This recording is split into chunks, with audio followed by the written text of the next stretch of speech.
Brad Morrison here, out on a bike ride.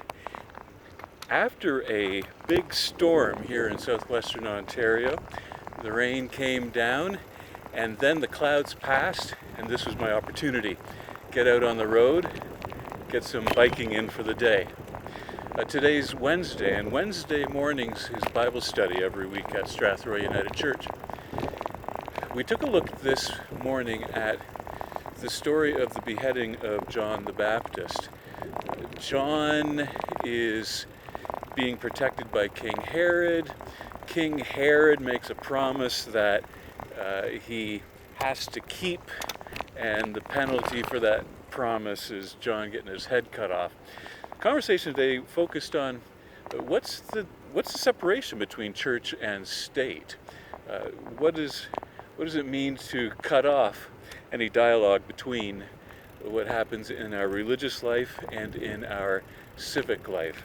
I mean, here in Strathroy, we have an MP who voted against the banning of conversion therapy, and people are tossing out the phrase, yes, like the church should stay out of politics, or politicians shouldn't have their religion inform their political discussions.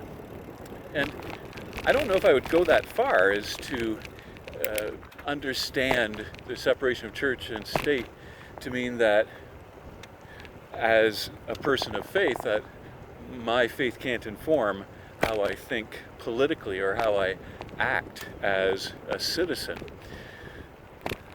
The other conversation we got into today in the Bible study had to do with how Herod managed to, put the honor of keeping an oath above the life of John the Baptist. He made a promise, and the consequence of that promise was John the Baptist had his head cut off. And the story is told in such a way that the man in power gets a pass. John didn't really want to cut off the head of John the Baptist, but a promise that he made to a woman made him do it. So, once again, the man's integrity finds a bit of a solution, and you get to pass the buck and blame it on a woman. So that was part of our conversation also. The larger conversation we're having in our Bible study is these stories about, who is Jesus to me? What does it mean to have this relationship with this person named Jesus, where we understand that we've been saved?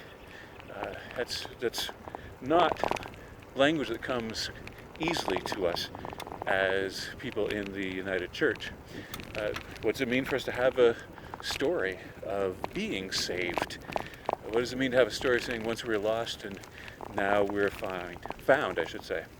Anyway, those are just some of my reflections on the readings this week and conversations that I get to enjoy with people in the congregation while I think about it, enjoying a great bicycle ride out here on a wet day. I'll have you take a look at what's around.